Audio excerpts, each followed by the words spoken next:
All right. Okay. What's up, everybody? Welcome to another episode of the Worx podcast. I'm Charlie Anderson. I am joined today with Mr. Cameron Alleman. Dude, I've been waiting to sit down with you We've been talking about it a while. for like a long time, Yeah. and I'm so pumped that you're finally here. So, Cameron Alleman is the owner operator of Mermaid Car Wash here in Mechanicsburg.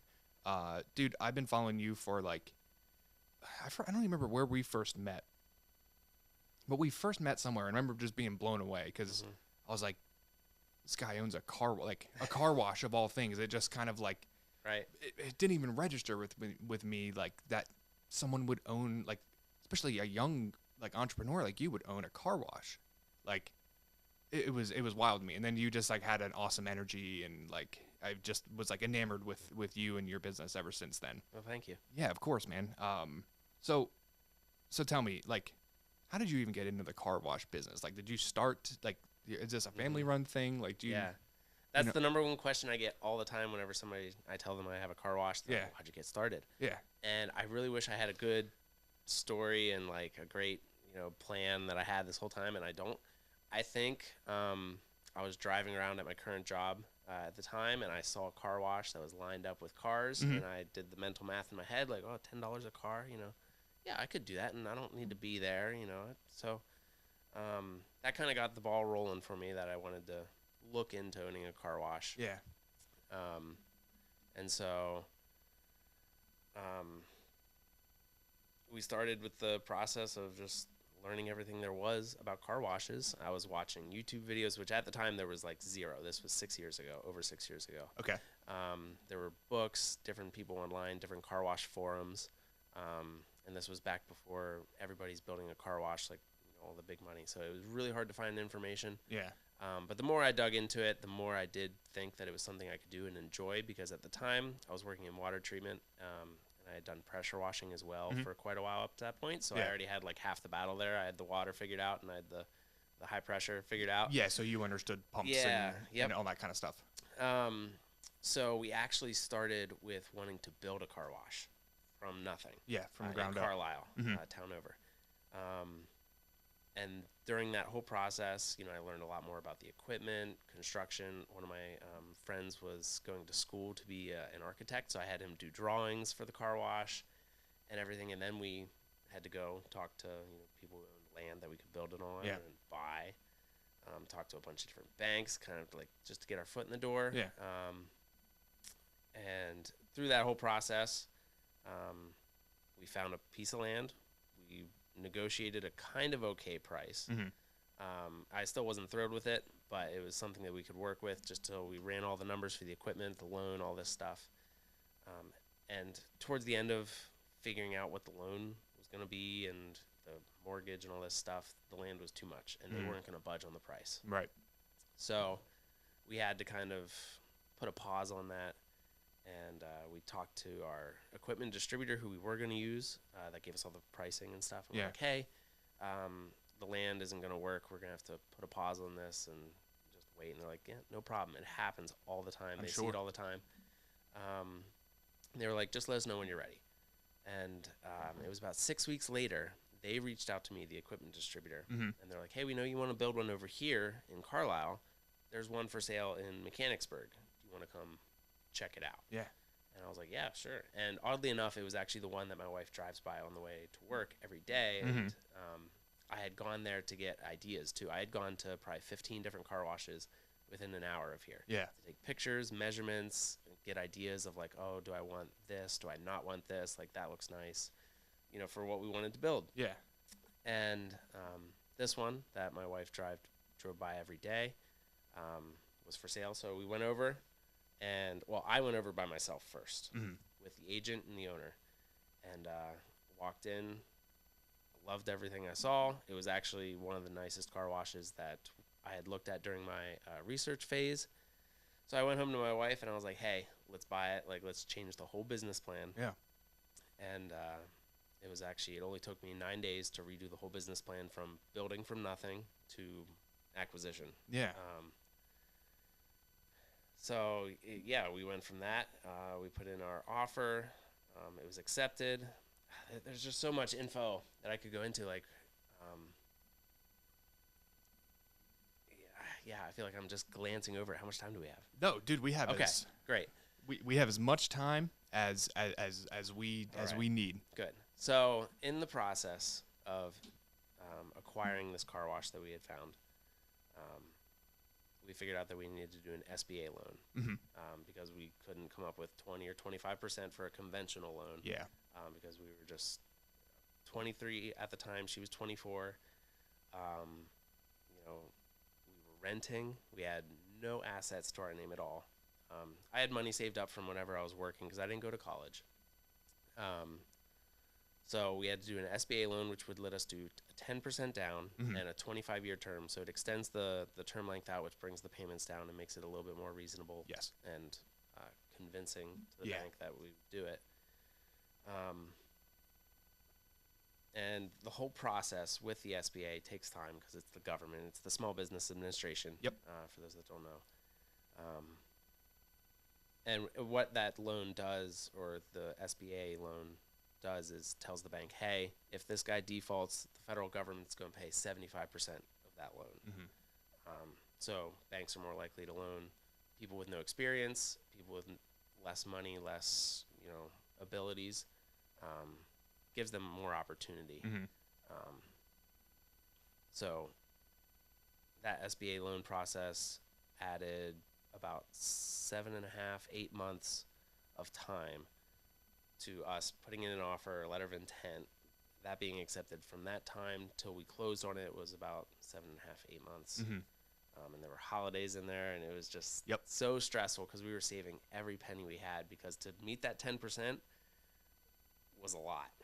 For us. For absolutely. anyone. So it was wild. Man, wild time. That's I just was like, oh my God, there's so much good stuff coming out of your mouth right now. I got to just start jotting stuff I down. really like ping ponged around there. Like I could dive into any of that. Yeah, that's no, it's fine. It's SBA loans. To touch on the most recent thing you said. Yeah, we just got our first one as well. We had to fund a big purchase. Yep. And you're right, it was not easy. And it's probably even longer because you didn't have an established business before then. So you have to almost prove the concept. So we still, we had to go to about a dozen different banks, 13 actually. Yeah. And some of them were as simple as like emailing them the stuff, and they're just like, yeah, no, sorry, you can't. And other ones, it went as far as like meeting with the loan officer and going over all the projections and everything like that. For them to be like, yeah, no, sorry, like there's no way you can pay us back. It's a pretty big loan to buy a car wash, the real estate, equipment, everything. Right. So for us to have even gotten the loan we did, we shouldn't have. In my mind, there's no reason for any bank to have given a 23-year-old with no experience that amount of money with no guarantee behind it, because they want a personal guarantee. But at 23 years old, and I'm renting, I have nothing. Yeah, you don't have a lot of assets to repossess. I had a little bit of a 401k at the time. I did have savings from working all that time, but we were diminishing that when we bought the car wash. Like, we went to zero. Yeah. So on settlement day, actually, this is how close to zero we were when we bought it. Settlement day, when we put our down payment down, cut the check and everything, we didn't have. This was on March 9th. We didn't have our rent money for April 1st. Oh my God, dude. And we were like, again, why would the bank, like, they know, they see all of our numbers, our statements and everything. They know that us buying this wipes us out. Yeah. And I think we did have a 401k, but you pay fees and stuff on that. Sure. And so, even so, but like our checking and everything, we had nothing. Like, my wife, she just told me this last night. I've totally forgot. I probably blocked it out. But she remembers crying, worrying about like the groceries and how to pay for this and rent, and then of course this huge mortgage payment that we're now on the hook for. So every story that you hear about these like people that have done that, I don't know. It's even to think about it, I just kind of. Dude, you're bringing a tear to my eye right now. Yeah. Like remembering. like remembering those, like that's like those scary moments. Yeah. Like you forget about them so quickly because Yeah. you get into the business and you're 5-10 years in, you start running things, but like I remember those. Yeah. Like And it times, sounds like- good now, like 5-10 years later, saying like, oh yeah, we had nothing, like it was Yeah. dumb, but like in the moment, it was very sobering, eye-opening. Like Yeah. you had to figure it out, and like I had the confidence, like I knew it was gonna work, but at the same time, like you don't have any money to pay your rent, Yeah. or bills or stuff. Yeah, like It's different. Confidence isn't gonna pay the bills. you're gonna be living at the car wash, Yeah, like, yeah. hopefully there's a cot in there somewhere that you Right. can sleep on. So it was, but thankfully that year we had snow in Mhm. March, which doesn't happen often. But car washes thrive on snow because Yeah. everybody gets Everyone's- salt in their cars, dirty cars, whatever. So that gave us a nice bump, like right out of the gate. Yeah. And thankfully since then we haven't had to put any of our own personal money back into the car wash. It's paid for itself, been paying for itself. Nice. But yeah, that first, the whole process Yeah. was scary, knowing that we're putting everything into this. Right. Yeah. Man. So I mean, you went all in. Like, what, like, so here's my biggest, like, you must have, like, some incredible vision, like, or some very clear vision, maybe, because I feel like a lot of people probably would have gotten to that point and, like, like, I'm going to take this giant leap of faith. I've never run a car wash before. Yeah. I know some, a little bit about the industry. I've done my research, but like you must have had like a good, strong vision of like what you wanted or what you knew you could execute on. I feel because it sounds like you. I mean, you had every reason to Yeah. not do this. Yeah. But you still trudged on. We did. And I'd like to think I did have like a really pie in the sky vision of what I could do. But at the same time, I think my mentality was, if it fails, I'm still just 23. I was still working full time. She was working full time. Oh, okay. So that was the only way like it could work, and maybe that's why the bank, they're like, well, they still have their paychecks coming in. Yeah. So I think I just, part of it was I had the dream of the vision. I always wanted to do it, and like, why not? Yeah. And so what did I have to lose? I think that fueled some of the hesitation. Sure. Yeah. Like that was Alleviated able to, it some. Yeah. that was able to kind of get you over the hump. You're like, what's the worst? Yeah. What's the worst that can happen? Yeah. Right. Mhm. Because I know this is something I fall prey to, and I'm sure a lot of people do, but you think yourself into a corner, right? If you're never going to have all the information to make the perfect decision, so just jump and make the decision, because clarity comes with action, not with thoughts. Yeah. So you don't realize how capable you are until you jump in and Exactly. you just And I never want to get to the end of life, or even, I always live like, am I happy with all the decisions I've made or not made? yeah If I died tomorrow, I'd be totally happy and content, with every single decision I've made. And, I've lived a pretty good life. So, but obviously I want to keep going and keep that mentality. right. So you were 23 when you started doing all this? Yeah. 23. Yep. Man, I wish And I had we were had just that vision when I was your. so we bought it in March. We had just got married in July prior, but during our wedding planning and prepping, we were already in process of doing like the business plan and like all this stuff. So she's like planning the wedding, and I'm typing away this like 12, 13 page business plan. Yeah. Yeah, it was wild. So big shout out to your wife Oh, huge. for being Yeah. like that's a real ride or die situation, and like She was not on board at first, but I had her since she went to college. I had her like proofreading my business plan and like making sure everything was grammatically correct. Yeah. And so during that process of reading the business plan, seeing all the stats and data and projections and everything, she started to get more and more comfortable with it, while still not being comfortable with it. right.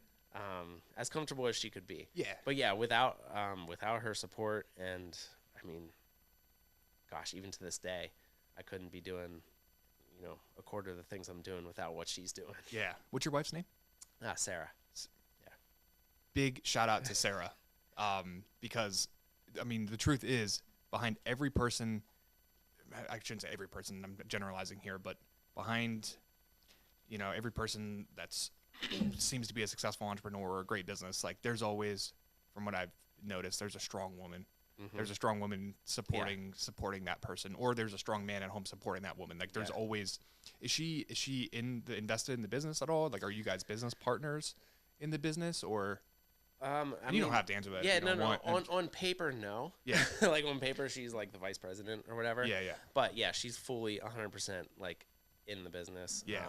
Not anymore. We have 2 little boys, and so that's taking up a lot of her time. But she used to come with me every night to the car wash, or even when I was not feeling well or couldn't, I was gone, whatever. Yeah. She would go work at the car wash, clean it up, do all the trash, Nice. and be involved. And she enjoyed it, and she wants to do that again. But right now, she does what she can, but it's mostly like office work, doing all of our data entry and things like that. Right. Yeah. Stuff that you can do from home, because you have 2 kids under the age of 5. Yeah. Which is a job in itself. Full-time job. That's a full-time job. It's harder than any car wash job that I could have.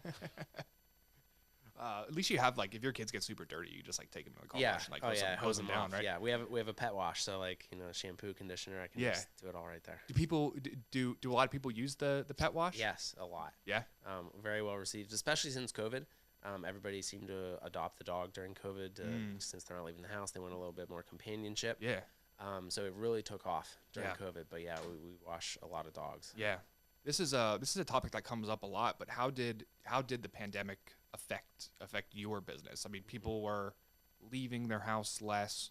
I'm just thinking here, like they're probably leaving their house less, probably trying to control their money as much. So any ancillary spending is probably starting to go down. How did you guys like get through that period? Yeah, so it was definitely tough the first like 2 weeks, probably just like any business.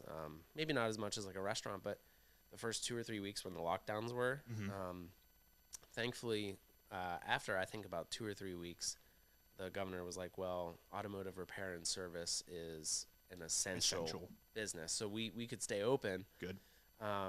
And, it's 24/7 self-service, so you're not interacting with anybody. You can be as far away from anybody as you want. And I was there, like, wiping down stuff, like, with Clorox wipes and, doing our part to, try and slow the spread at the time. And, Right. But it hugely affected us. But about a month after that whole month was tough, but we had enough that we could get through and get by. But after that, people started to come because it was something they could do. Yeah. They couldn't go to concerts. They couldn't go to like, their normal things. They couldn't go to the gym, whatever it be. And so they just like, yeah, let's go to the car wash. Let's do something new and different. We can stay in our car. Yeah. The whole time. And so I think that helped because it was something they could do that absolutely didn't put them at risk. Yeah. No, that makes perfect sense. You're in your car. You're not exposed to other people, and even in those times, something as trivial as going to the car wash was like sweet. It got them out of the house. Yeah, at least because everybody was locked down. At least we're getting out of the house. Yeah. So where are you from originally? From Newville. You're from Newville, from the other side of Carlisle. Yeah. I grew up on a farm out there. Well, we lived in town till I was 3, and then we moved to the family farm. Nice.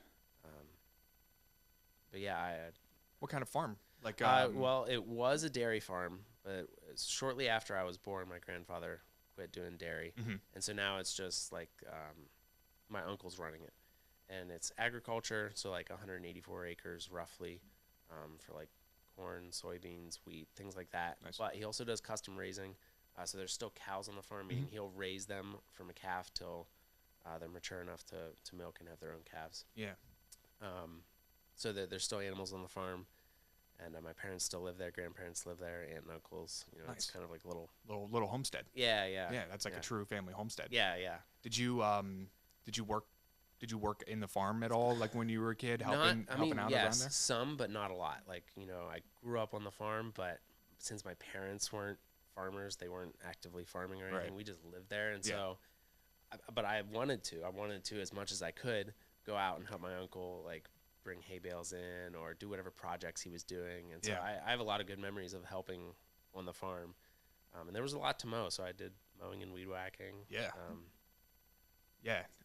To me, I'm trying to place, like I'm trying to listen to your story and place like your entrepreneurial bug. So right, like can you think of a point in time where that seed got planted? I don't know. I may have just been born with it, but my uncle, not the one that ran the farm, my other uncle, had a small engine repair business on the farm in one of the shops. And I helped him in elementary school, maybe real young. I was being paid 50 cents an hour to just sweep the floor, all the dust, the grass, whatever he was working on. And I think that was probably the point that, like, I realized I could work and earn, dollars and whatnot to go buy candy, when I go camping or, when I'm at Dollar General in town or something. Sure. And I enjoyed it too. So I think maybe that was the starting point, because later on when I got older, I would help him very minimally, sharpening mower blades. I don't even know how old I was, maybe 3rd, 4th grade. I have a grinder and I'm sharpening these blades. Maybe I was a little older, but in my memory, I don't think I was. I hope you were in 3rd grade. That's a way cooler story. Think about a 3rd grader with a grinder sharpening metal. He had books, tons of books of the manuals and schematics of these like small engines, and I would read them. How to change a spark plug and do the measuring distance and like all these things. Yeah. And I think that. I mean, I enjoyed it. I wasn't being like told like, hey, you need to read this. So I think even if I didn't have that opportunity to like look at those schematics of motors and engines and things like that, I think I still would have found a way to do it. I have a really good memory of this book I had. I hope I still have it in my parents' house, of how things work. And it was, a hardback book. And in there was like, how does a stapler work? And it would like show the exploded view of it. Yeah. And 6 different like cubes of like, okay, this piece is called this. If you flip it around, it'll bend the staple the other way or whatever. Yeah. And that book had a ton of just everyday items and how they worked. Yeah. And I really enjoyed that book. That's cool. And I think that just fostered that. Yeah. Learning and how things work and how to fix them. Did you ever watch that show, How It's Made? Yes. Probably. Oh, yeah. That's because I love like exactly what you're saying. Like to understand the details behind like even everyday things. I love that. So I remember that show, How It's Made. Like, I used to just watch it. I mean, endlessly, just absolutely endlessly. Yeah. Like, just fascinated by like the way that things are put together. Yeah. So you're pretty mechanically inclined then, after I would kind of say tinkering with stuff like that. Yeah. Because that probably helps you in your business. Huge. A lot. When we first bought the car wash, I mean, some of this stuff I knew nothing about. I just knew the basics, like water flows downhill, electricity hurts. The real basics. Those things. The real basics. And stuff. so, and we couldn't afford to pay a car wash technician like $100 or more an hour to come fix these things. Yeah. So after my full-time job, I would go to the car wash and spend another 8 hours sometimes there trying to fix something that could probably today take me 10 minutes. Yeah. But it was that learning process of just trying to figure it out, trial and error, and just sometimes just like probably wasting half an hour just staring at it, trying to figure out why it's doing what it's doing and how I need to fix it. Right. And to this day, I mean, there's things that like, it's just a constant learning experience. And so, the mechanically inclined ability helps. Huge. Yeah, and you probably got more mechanically inclined as you just had to fix stuff. Yeah, you wanted to keep and it running. It's gotten to the point now where other car wash owners in the area have heard or somehow know that I fix my own stuff. Yeah. And they're like, hey, our tech can't get here for like 2 months or whatever. I don't know. Yeah. And can you like come check it out? And a lot of times it's simple stuff too. Like a tech isn't going to go out and just like figure out what's wrong with a coin jam or something like that. Small things that other people like, just that's not their skill set. So I get calls now from other people like, hey, can you come help? And I love it. I love going to help other car wash owners and I want them to succeed because, a rising tide lifts all ships, but also, if you have a bad experience at another car wash, that'll inherently flow over to me because, they're like, oh, last time I was at a car wash like this, didn't work, didn't like it. So if I can help others in the area be better at what they do, it'll make our wash a little bit more approachable. Because they're like, oh, I had a good experience at this one, I'm going to go here because even when they're traveling, you're traveling. Yeah. You'll go to a car wash because you're familiar with it. Mm-hmm. But if you have a bad experience, you're going to be like, yeah, I'm not doing that again. Right. Yeah. What's the old adage is, you said a rising tide raises all boats. Yep. I love to look at it like iron sharpens iron. Yeah. So the better your competition gets, the better you get. And now you all are just getting better. So that's really good to hear that you have a good working relationship with a lot of with your competitors, because that's the number one thing I dislike about business is the competitive machismo, like, I'm not helping you, I want to sink you, I want to like thinking there's not enough work out there for everybody, but yes. in fact there's more than enough. There's more than enough for everyone. Yeah, there's more than enough cars. Yes. I don't need to wash every single car. Yeah. Yeah, I mean, nor would you want to. No. Right? Like, quickest way to tank your customer service is by by taking on too much work that you can't handle, when then you can't meet people's expectations. So like, you need competitors to keep your business working the right way. Yeah. So I'm glad that you guys have that little community. And the car wash industry as a whole, the thing that took me aback when we first got into it, I was expecting like, oh, like, you're my competitor, you're 2 miles down the road. That they don't think that. Like, if you need help on a Friday afternoon, you need a part and it's on my shelf, here, take it. Yeah. Like, just order another one and give it to me when you get it. Yeah. For the most part. I mean, there are, of course, the bad apples, that are like, no, of course, I'm gonna take care of myself, not you. Yeah. Yeah. But yeah, as a whole, the car wash industry is super helpful. Nice. There's a forum on Facebook now that when we joined was a couple hundred people, maybe 1,000. Now there's 19,000 people, and you can post something, and within an hour you're gonna have 10 different responses, and they're probably gonna be correct and right. Yeah. Because so the other car washes that you help, are they other family owned, like, small business car washes? Yeah. Okay. And that's the way I'd want it. I don't know if I mean, I even the big corporate ones now, if they need help, sure, I'll help them. But my focus is the family owned, locally owned. Right. Because our economy kind of lives off that. Yeah. So absolutely. Yeah. I mean, just like we were, we can dive into this a little bit later, but like, just like we were talking about earlier, keeping your money local and the impact that has.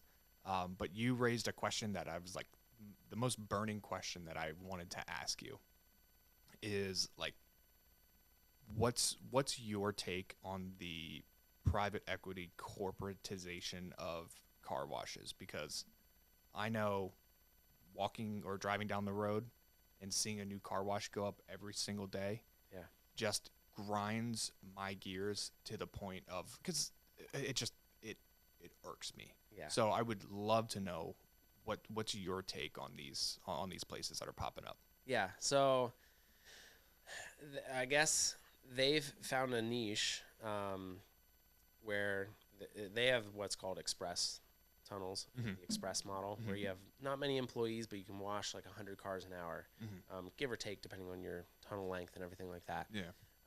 So you have really high revenue potentials, really low overhead, relatively. You still have a huge mortgage payment, way more than what I would have, because you're spending millions of dollars on the land, construction, equipment. Equipment is not cheap. Just in equipment alone, easily $1 million. If you do it all out, like some of these out on the Carlisle Pike, you're going to be closer to $2 million. Yeah, the real estate itself is $1 million. Oh, yeah. So, but I think their model is, and I don't know if you've seen this, like if you're into the real estate market as well, but they'll buy a place, build a car wash on it, and then in a year, maybe 2 years, they'll do what's called a sale leaseback, where they'll sell the land to another investor for, let's say, like a 6 or a 7% cap rate to a triple net investor. So that way the investor just collects mailbox money. Right. But they're buying that property for $2 or $3 million, and that's giving the car wash another $2 or $3 million. It's probably more than that, to be honest, for the Carlisle Pike ones. Yeah. And it lets that car wash go buy another property, build it up. So they're building all these brands, I think, that in the hopes to sell them to another private equity group, and to pay their investors and just be out of it eventually.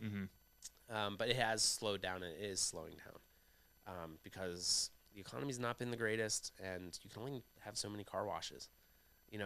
There's how many are being built right now. Yeah. And we're not getting like a huge influx of cars to go to each of these car washes. So it's just the pie's being split smaller and smaller. Yeah. And for the guys with like huge mortgage payments, we're talking like $40,000 a month just for that. It's hard to keep making that payment. And so I think they're realizing with the more locations they get that it's just not feasible all the time. Yeah. With the economy dipping, they can't be paying top dollar for this real estate. So I think as a whole, it's bringing good light and good attention to the car wash market. Like people are more conscious now because their cars are like their second biggest investment behind their house. Cars are expensive. Yeah. So people need to take care of them, make them last longer. I think a study or a report just came out last week or so. The average age of a car is now 12.6 years. People are now keeping their cars for 12 and a half years. Okay. Which is a long time. A lot of rust can happen in 12 years. Exactly. So if you don't maintain your car, it's going to go down the tubes. But because it's so expensive, people need to maintain them. Yeah. So it's bringing good attention to the car wash industry. A lot of outside money, like Wall Street money, is pouring in. There's a lot of new technologies coming out, which is really good for the industry. So as a whole, I think it's good that they are doing what they're doing to an extent. I really hate seeing the mom and pops being pushed out. The people who have been doing it for generations and feel like they need to sell and things like that. I hate seeing that. Yeah. And believe me, I am not, I'm pushing family owned. I hope I don't get pushed out, and I don't think I will. I have a different kind of market than the private equity. Yeah. But it's kind of like those flash in the pan things, like bubbles. Yes, and I think it'll fizzle out, and they'll still be around, but maybe not to the extent they are now. For sure, yeah, because that was kind of the way I was looking at it. I'm like, there's 1, there's 2, there's 3, 4. I'm like, there's 7 within like a 3-mile radius of each other, and like they gotta be like you said, that pie can only get split so many ways. Like they're gonna start cannibalizing each other and cannibalizing themselves. Yeah. Like they're just, and I guess one of my other thoughts was like, I've heard that it's because of multifamily housing. Do you know, is that true? Like that's I wouldn't say something that is a big driver for these. No, I wouldn't say it's a big driver. It's a factor, but I wouldn't say it's because of all the multifamily housing. I think it is because the car wash market was relatively untapped. Yeah. Like if you think about it, like before 5 years ago, you didn't really hear about car washes. Most people washed them at home. The average person only washes 4 times a year at a professional car wash facility. Okay. So most people, once or twice a year, and then when it's nice on a Sunday, they'll wash their car at home. But those numbers are now changing because of all the PE money that's coming in and all the car washes that are coming in. You can pay for a membership now. Yeah. So it's changing the industry, I think, in a better way. But in the short term, it's hurting like a lot of people. Absolutely. And a lot of communities too, because they don't want like a car wash on every corner. It's kind of like a running joke. You see a Facebook post, hey, what's going in where the old Dick's Sporting Good was, and they're like, oh, it's either a mattress store, an AT&T, or a car wash. Yeah. It's just one of those things that's giving a little bit of a bad rap, but it's a short-term bad rap, I think. Yeah. So you think it's a short-term thing that you got to kind of weather the storm while this comes through and blows through. And they're not all going to survive. Yeah, they can't. Yeah. There's simply too many to. But like you said, the overhead is pretty low once you make that initial. You make that initial investment. It really, how many people does it take to run a car wash? Like the PE ones that they're running, you can have 1 to 3 people on site, one person to load. You know, because you go in, you put it in neutral, and it pulls your car through. Yeah. So you have to have somebody there to kind of Make sure guide that's them. And then like a manager on site, you know, for whatever. And then somebody maybe at the pay stations trying to sell more memberships or just kind of creating a good customer experience. So you can have it pretty low, but you can also have it pretty high to where you have like a tech on site all the time or somebody sweeping the lot all the time, cleanliness, things like that. Yeah. So you can have your overhead as high or as low as you want based on what kind of experience you're wanting to create. Got it. What's the advantage of using a locally owned car wash like Mermaid over the easy choice of going to Shiny Shell or Sparkle Wash? Yeah. I mean, we're locally owned, so all of our money, I wouldn't say all of it, I would say 95% of our money going out, I try to keep to Pennsylvania local businesses. Nice. And the grand majority of the ones that are coming into, they're going to be local, but they're like Mod Wash. They're based out of Tennessee, so they're sending money back there. Yep. Cloud 10's out of Connecticut. Shiny Shell's out of Utah. Like, this money's not staying local. Granted, they're paying their taxes just like everybody is. Sure. But I mean, they're paying, I'm sure, enormous amounts of money to these out-of-state corporations. Yeah. And you know, for us, I always look for locally owned, you know, even when I go get like parts, fittings, hardware, stuff like that. Yeah. I'm ordering it as much as I can from like our local hardware stores. There's things like that are super specialized I have to order from out of state, but there's a car wash supplier out in Lancaster that is family owned still. Nice. So I give them as much business as I can. Yeah. So we do what we can, and we, just like the PE groups, as they should, they're donating to like sports teams and charities and things like that. So yeah, that we're trying to do our part to keep the money here in local. For sure. You know, every small business owner tries to support each other. Yeah. And I mean, and that's as good of a reason to use you guys, you know, as any. Like we were talking about, you know, off camera before, you know, that $50 per month by every person in our area that's over the age of 18 that's able to make a buying decision would pump hundreds of millions of dollars back into our economy to make sure that your kids are going to the best schools. My kids are going to the best schools. Our police force is top tier. Yeah. Our roads are paved. You know, everything is like we could endlessly benefit our local area and society as a whole, I feel, by simply doing that. Yeah. You know, because you offer all the things that a big name does. Right. You have the same things. You have free vacuums. Soon. We're coming out with an app and everything that'll let our members have free vacuums. Because that's the whole, that seems to be the allure, is just a free vacuum. Free. Yeah. It's built into the price. Yes, because nothing's free. Nothing is free. Nope. Unfortunately. But some people like that word. You know, if it's free, it's for me. Sure. So yeah, I mean, we're doing, and that had been our plan anyway, because it's been happening in other parts of the country, just not central PA, and I've known that. So I'm like, yeah, like that would be great to be able to offer free vax and maybe like a free air freshener every month, you know, just little things that add value. Yeah. But yeah, back to supporting local. Because people shop local, we're able to support. There's a coffee shop that helps people aging out of the foster system, so we're able to support them monthly to be able to help kids that are aging out, need help with finances, jobs, things like that. It's at the Crackpot Coffee Shop. Yeah, right down the road from you. Okay, so yeah, you're familiar with it. Yeah.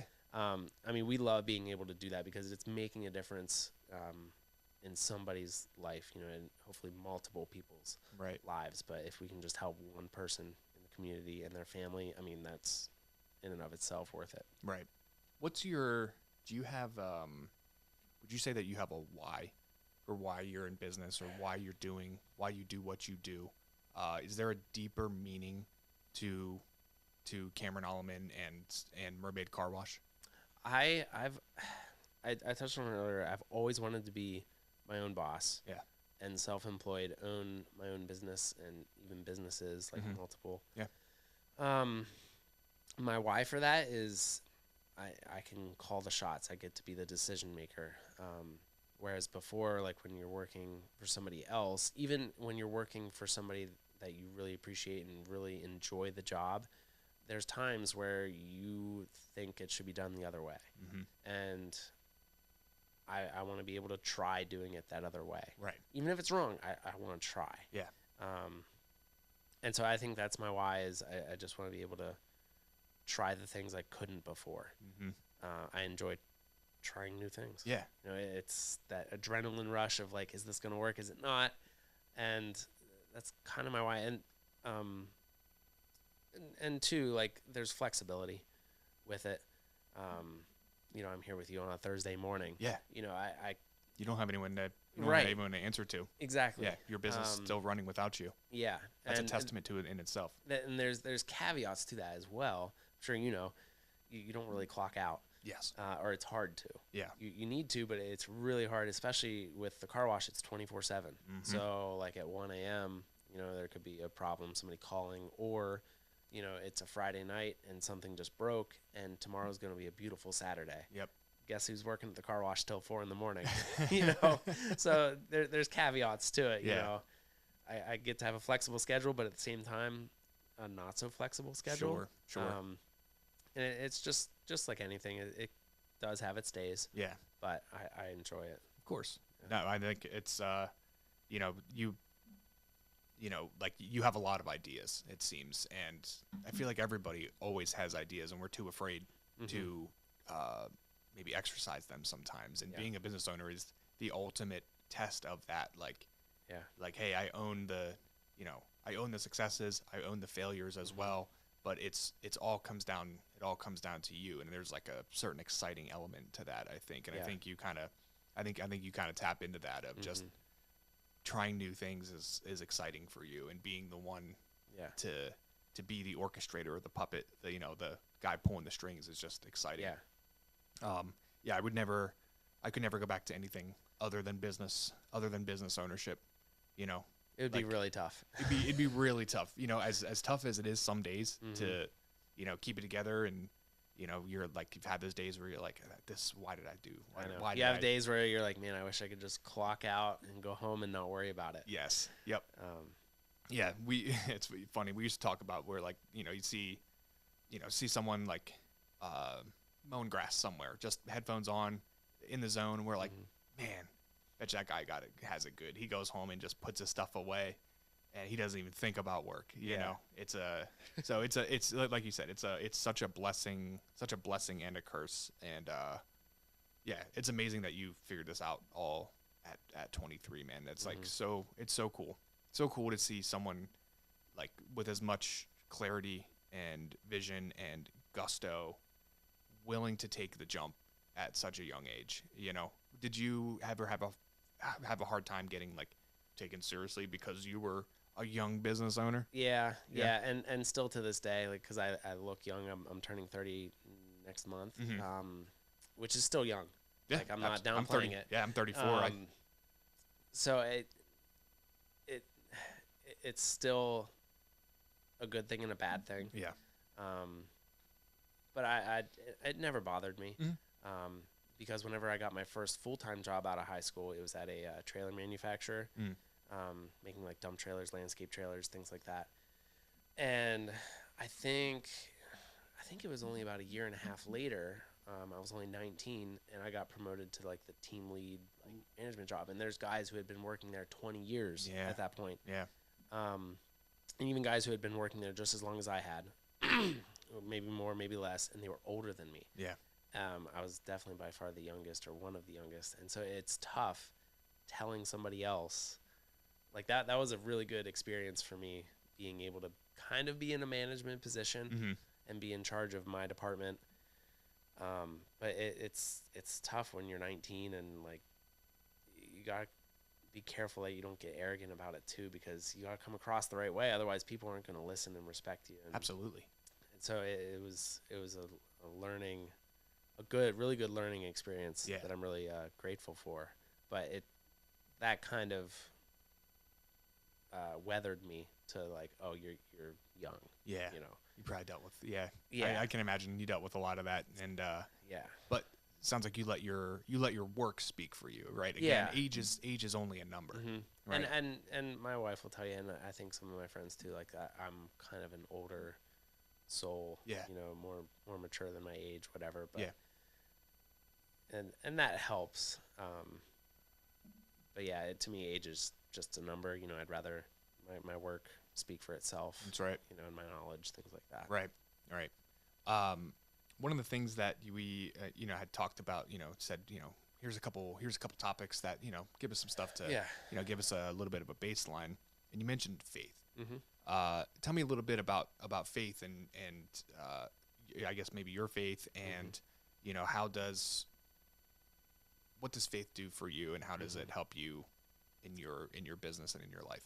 Yeah. I mean, faith is a pretty huge aspect of my life, everyday life.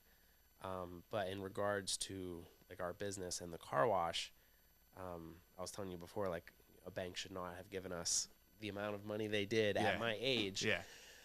The only reason that I can put to that is it was like every hour of every day, especially the closer it got to, us buying the car wash, I was like praying about it. Like if this is what you want us to do, like make it happen. And of course the whole way there were like doors being closed, like banks saying no all the time. But then like once we had that bank say yes, it was just like, well, why? Like, 'cause they shouldn't have. Yeah. It was just about 7 figures to buy the car wash, and to loan that amount of money to a 23-year-old with no experience and no money left over, and I didn't grow up super well off or anything like that. Probably on the opposite end of that. The only reason I can think of, and the SBA I'm sure helps, but at the same time there were those dozen other banks that were like, yeah, we know you're the SBA loans, but no, like you just can't pay us back. Yeah. I mean, I was just praying about it all the time. My wife was too. And when it happened, I mean, I'm still in disbelief that it did. Yeah. And so that was, I think, the crucial part is like I was just praying about it all the time. I remember driving around in the work truck and like praying about it and like seeing the phone calls come in and like you say quick little prayer and like answer the phone. And I think that's the only reason that we got the car wash at 23 years old.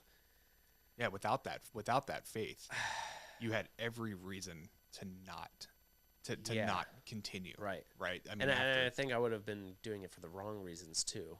And because of that, I was okay with getting those no's of like, well, you're not going to pay us back whenever like your projections here, or even some of them, they projections are only worth so much. They go off of the factual data. Well, what's the past 3 years done? Well, in the past 3 years, it's only made $13,000. Yeah. How are you gonna? Yeah, like the numbers. The numbers don't number up here. Yeah. They don't add up. You can't pay back this loan. Yeah. So who finally took the flyer on you? Was it a local bank? It was. It was Mid-Penn Bank. Nice. Shout out Mid-Penn Bank. Yeah, huge shout out. They are still my go-to bank to this day. Yeah. I've referred them tons of clients, and they've been great to work with. But what's nice, through that SBA process, some banks are SBA preferred lenders. Yes. And some aren't. Yep. The ones that are, well, let's start with the ones that aren't. You have to fill out all this paperwork, send it off to DC, wait for them to send it back, and that's where a lot of the time gets held up is in that paperwork. You're on somebody's desk for a month, until they get to you. But with an SBA preferred lender, they've done enough SBA loans that the SBA says, hey, we trust you to make the right decision. Go ahead and make it on our behalf. And so that cuts the time down a lot. And Mid-Penn was one of those preferred lenders. Yeah.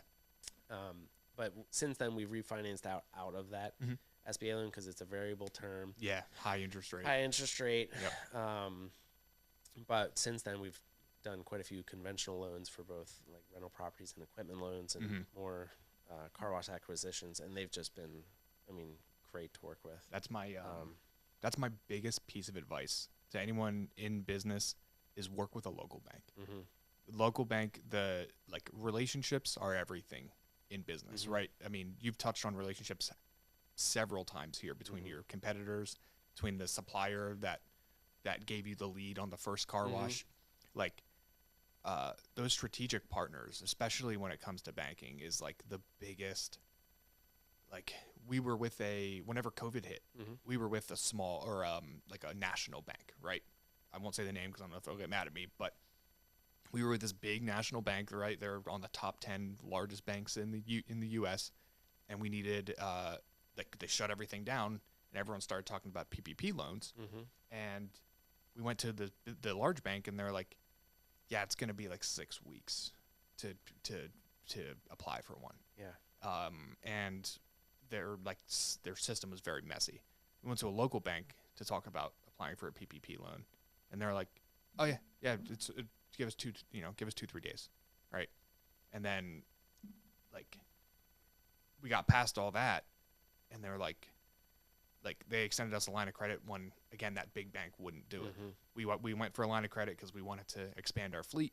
We wanted to do some different things in our business, and the big bank was like, "No, not going to happen." Mm-hmm. The local bank couldn't work with us fast enough. Yeah. And we've since maxed that credit line out and paid it down. Maxed it out, paid it out. Like Mm-hmm. they've made like the big banks just don't understand. They just play Yeah. the numbers game, and numbers don't lie, but Mm-hmm. numbers don't tell the story either. Yeah. Right? Numbers can't see who Cameron Alleman is, or they Mhm. can't see who Charlie Anderson is, or they can't read vision. You know what I mean? Right. So that's always my biggest piece of advice. And I knew when you said you got that loan, I was like, that's definitely a local bank that did it. It was. Yeah. And don't get me wrong, there were local banks that said no Sure. to us. Yeah.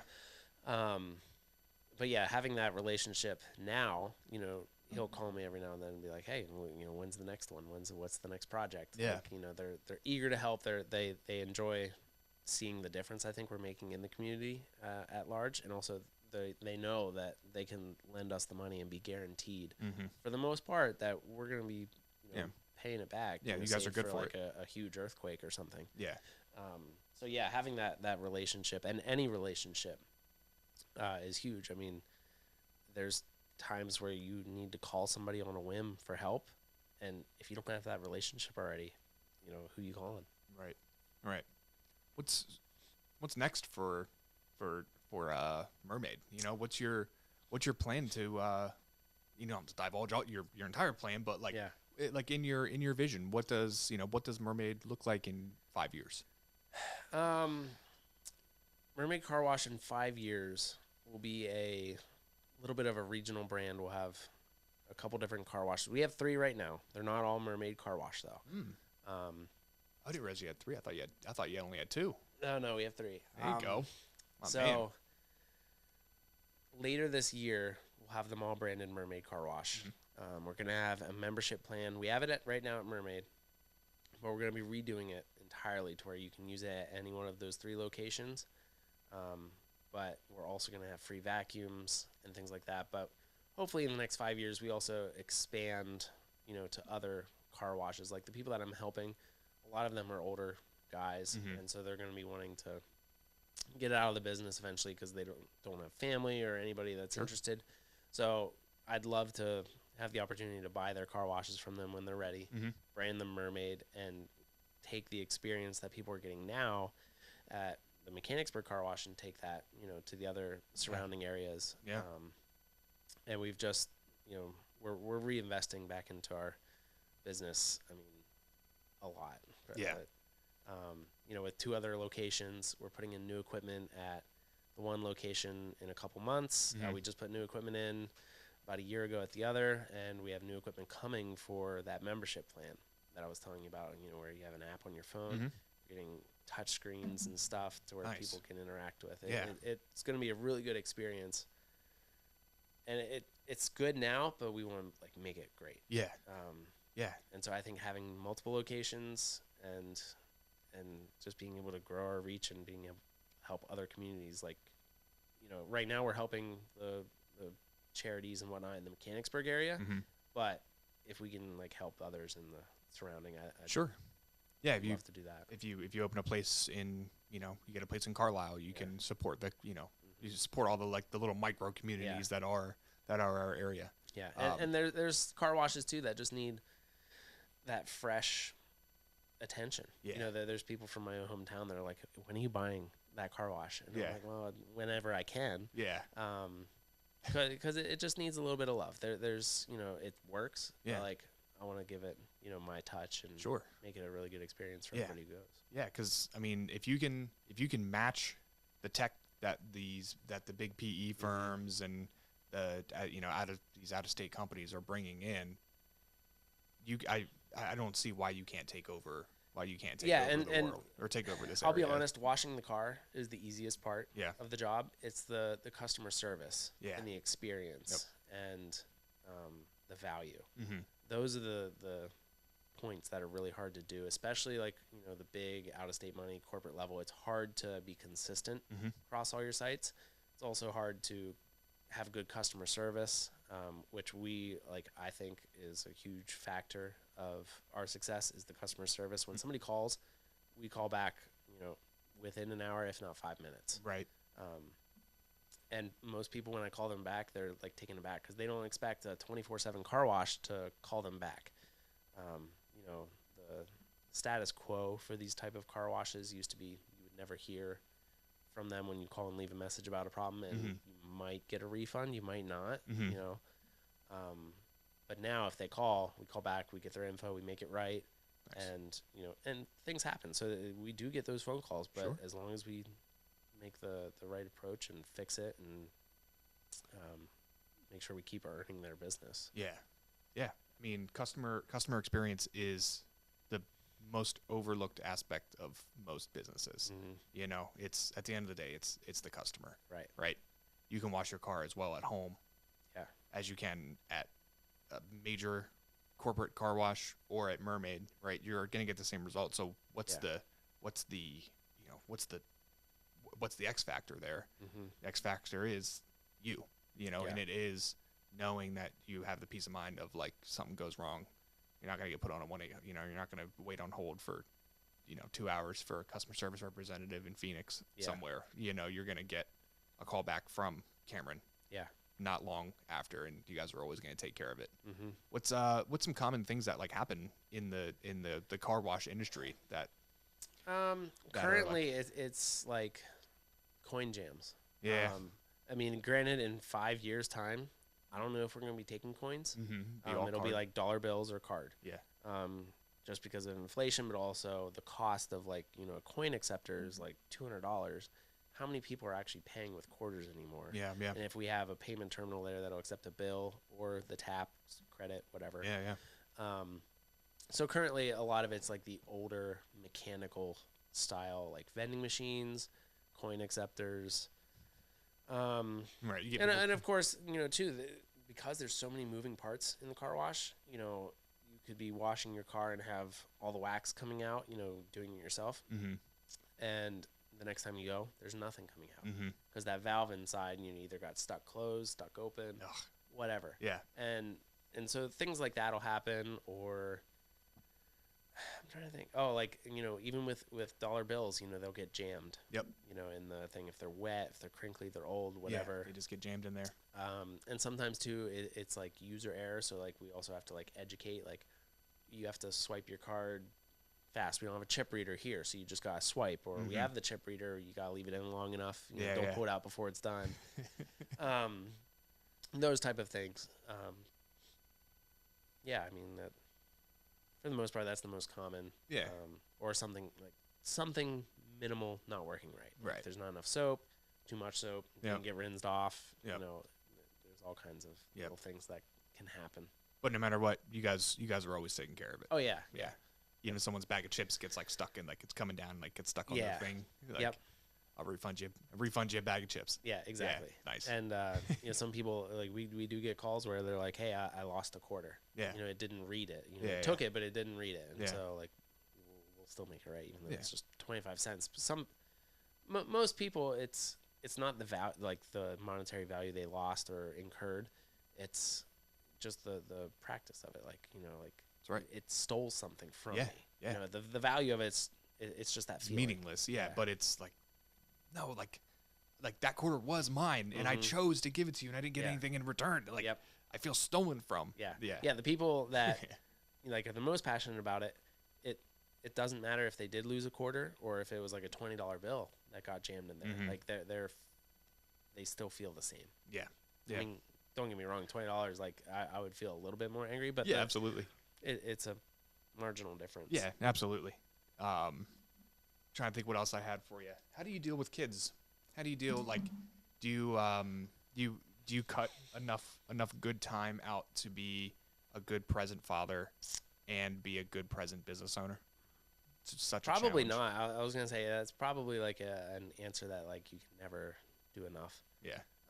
I know I don't do Yeah. because it's hard running 3 car washes. Yeah. And we have some rental properties too, and just life. It's a lot, and the kids, thankfully, they enjoy the car wash. They always want to like go to work with dad. Yeah, yeah, nice. I always try and take them, like that supplier I was telling you about out in Lancaster. I always try and take them with me, because it's good time. Give them a break. Yeah. And they'll come to the car wash and help clean up and just follow me around. Nice. You know, play with the quarters in the buckets. Yeah. Whatever. But we are, and I am trying to be more intentional. Like we just got a camper, so we're gonna go camping more. The kids love camping. Mm-hmm. They're always asking about it. Nice. So we're gonna have some more dedicated like time away. But it's really tough, you know, to be an hour away and I get a phone call about the car wash. Yeah. But we do have part-time employees now, and so that is Good. helpful to have that support. Yeah. I don't have to be it all the time. Yeah. So I think at the very least, this is something that I always like to talk about with people because it's like the 2 most important things in your life, your business and your kids. You know, it's really hard to fill both those buckets at the same time. And it sounds like you're doing all the right things by now starting to create that intentional time because it's such a trap that business owners fall into, to feel like they have to do everything or they have to be perfect. And what ultimately matters is those people that are sitting at home waiting for you to come back in the door. Yeah. You know, and you know, if nothing else, I think you're giving them an excellent example of what like a father should be. Yeah. And how, you know, you can be driven and passionate and creative all at the same time and create a world for yourself. You don't have to follow anyone else's rules. You don't have to, you can do it. Yeah. You know. And now that you mention it, that was also another one of my whys. Like I didn't just want to be the guy calling the shots, but Sure.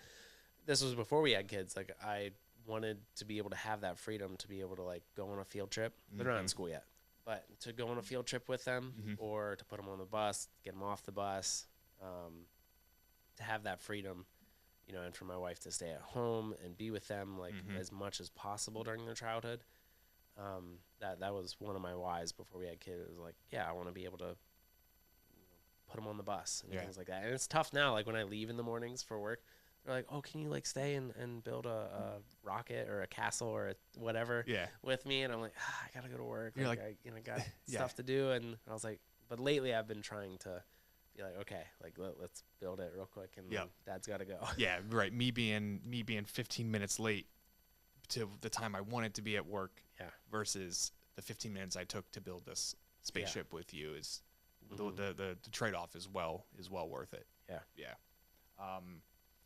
So I think that's about all I had for you, Cam.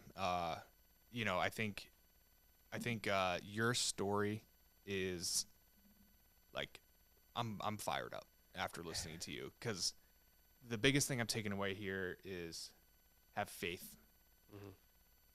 trust the process.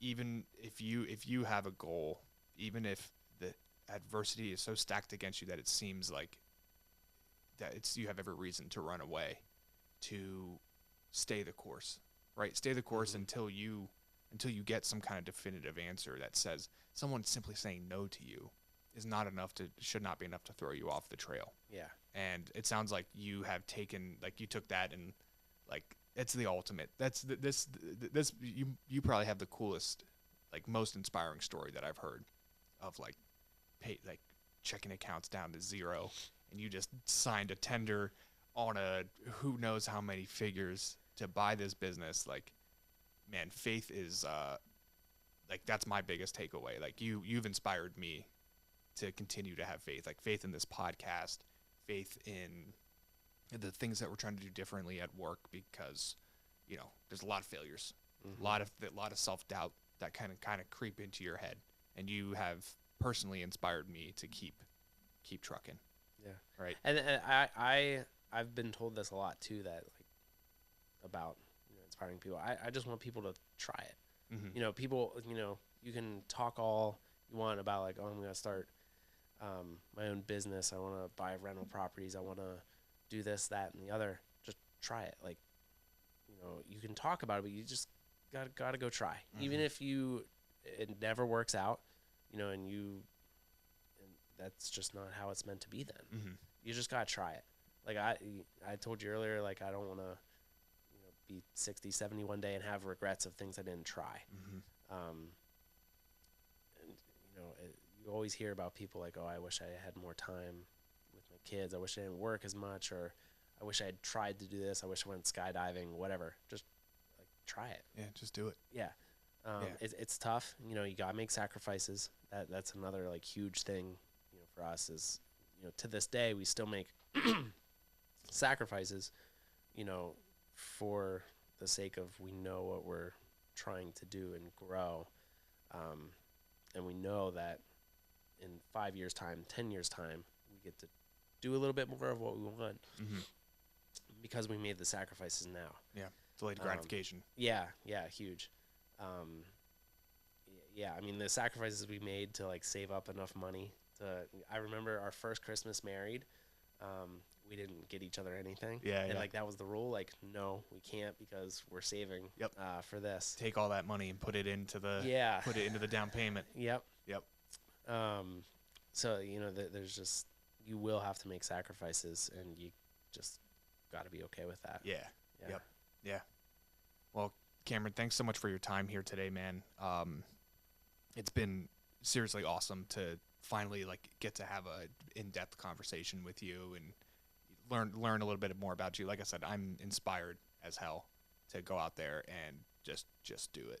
To just do it, because if you did it in the face of all the adversity that you had, anyone can do it. And you're a shining testament of that, man. Absolutely. And you're an inspiration to me, and hopefully to everybody else who watches this podcast. So recap for me one more time who you are. You can you can go ahead, plug yourself. That's your camera, man. Let's hear let's hear what you got to say. Me and my wife own Mermaid Car Wash, currently 1 location, eventually 3 later this year. That'll be branded Mermaid Car Wash. We have 24/7 services and a membership, so you can pay a monthly flat fee and wash your car as much as you want once a day, and we'll have vacuums and other add-ons to that membership here shortly. But we're your car wash stop. Oh yeah. Yeah. Support local. Yep. Mechanicsburg's only family-owned car wash. Mechanicsburg's only family-owned car wash. Yep. That's right. Support local. Get out there. Cameron is the man. Great story. Really, really. This is exactly what this podcast was built for, and what we want to be all about. So get out there, support this small business. Just $50 per week could quite literally change the world if we all can just adopt this mindset of supporting local over, just changing one of your buying habits per week. So you're a shining testament to that, Cameron. I really appreciate you coming in today, man, and look forward to seeing what else you're gonna do in the future here. Yeah, thank you so much for having me. Yeah, man, no problem. Yeah.